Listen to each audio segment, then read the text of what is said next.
Brother, nowhere in the Quran is it mentioned that God exists everywhere. Nowhere, brother. Nowhere in the Quran is it mentioned God exists everywhere. I am aware there is a misconception amongst many Muslims who assume God exists everywhere. Nowhere does the Quran say God exists everywhere.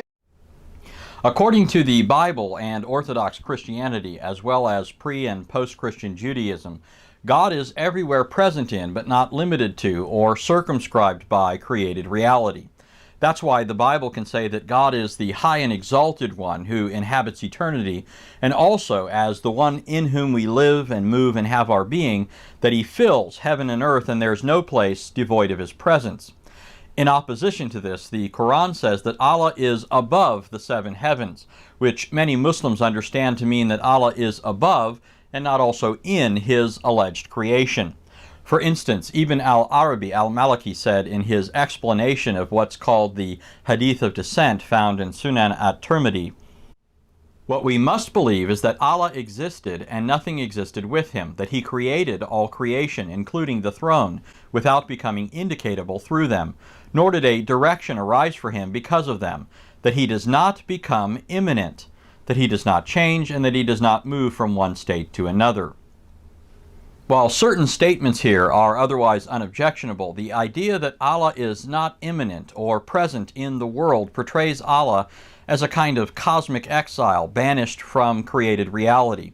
And it's this way of thinking about their deity that is the primary reason behind why certain Muslims reject things like Old Testament theophanies, occasions where God temporarily revealed Himself in visible ways, even appearing on occasion in human form to men like Abraham, as seen in Genesis 18, or Moses, as seen in Exodus 24, or Joshua, as seen in Joshua 5.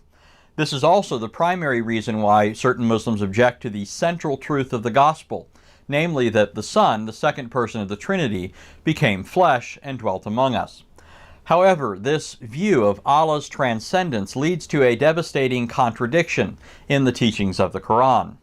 If Allah's transcendence means that He is an absentee landlord or like some kind of key-losing homeowner who's locked outside of his own house, then it follows that Allah can't communicate directly to human beings. But if that's the case, then the Quran can't be a revelation from Allah to Muhammad. Now here, Muslims believe they have a quick and ready answer.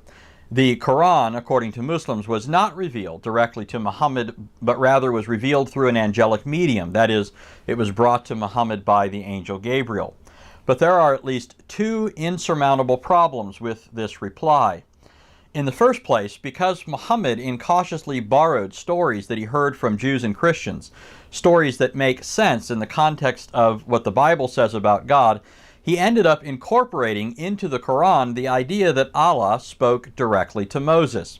For example, in Surah 4, 164, it says, "There are messengers whose stories we have told you already, and others we have not. And to Moses Allah spoke directly." Even if we pretend that this problem doesn't exist or can somehow be satisfactorily explained away, there is another, more devastating problem with saying Gabriel was the agent through which Allah revealed the Quran to Muhammad.